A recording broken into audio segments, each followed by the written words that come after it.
서울 미즈병원의 미즈맘센터 팀장으로 일하고 있는 윤경애입니다. 저는 조선타고 국제수유 상담가입니다. 속삭이는 아기한테 안정감을 주는데 아주 유용한 도구예요. 그렇지만 속삭이를 잘못 사용하면은 영아돌연사 증후군이 증가한다는 연구 결과에 나왔어요. 그래서 영아돌연사 증후군은 아기가 갑자기 숨을 안 쉬는 병입니다. 영아 1세 미만의 아기가 초저녁까지 아기랑 잘 놀고 아기 잘 먹여서 재웠는데 밤에 자다가 숨을 안 쉬는 병이 바로 영아돌연사 증후군이에요. 이런 것들을 줄이려면 베개를 일찍 대시면 안 되고 싸개로 너무 푹푹 싸놓으시면 안 돼요. 우리 아기들 모로반사 때문에 여러분들이 여러 가지 얘기를 들으면서 스와드롭도 샀을 거고 병원에서 이렇게 속싸개도 줍니다. 또 조금 아기가 크면 어깨만 감싸는 이런 스트랩도 나와 있어요. 이런 것들을 이용해서 아기 막 팔을 많이 흔들어서 불안정해 보이는 것을 막아주려고 이런 감싸는 종류를 사용하게 될 거예요. 병원을 끝나고 조리원에 가거나 집으로 퇴원했을 때 아기가 무조건 감싼다고 안정감은 생기지만 발달에 좋지가 않아요. 그리고 질식의 위험이 크다는 얘기를 제가 전제했어요. 그래서 아기가 자라면서 너무 푹푹 쌓여 있으면 싸개 속에서 움직이면 체온도 많이 올라갑니다. 숨 막힐 것 같으면 사실은 제대로 움직일 수 있어요. 으앙 하고 울기가 쉽거든요. 근데 싸개 속에서 안정감을 준다고 못 움직이게 하니까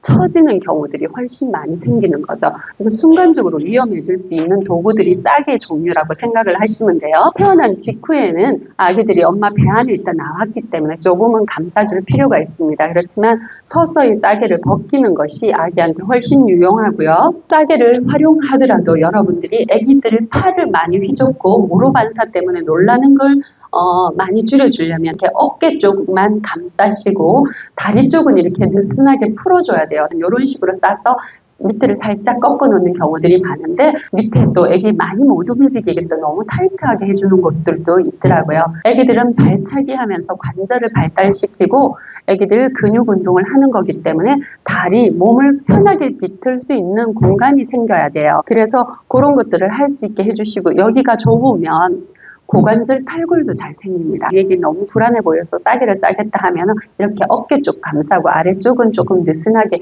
이렇게 해야 숨 쉬는데도 덜 방해가 되거든요. 조리원 끝나고 집에 왔다 아니면 퇴원해서 바로 집으로 갔다 이러면 저는 가능하면 싸개 종류를 싸지 말라고 합니다. 계절에 맞는 옷을 입히시면 돼요. 우주복이나 아래 위로 입는 투피스, 발목까지 오는 옷은 양말을 반드시 시키시면 되고요.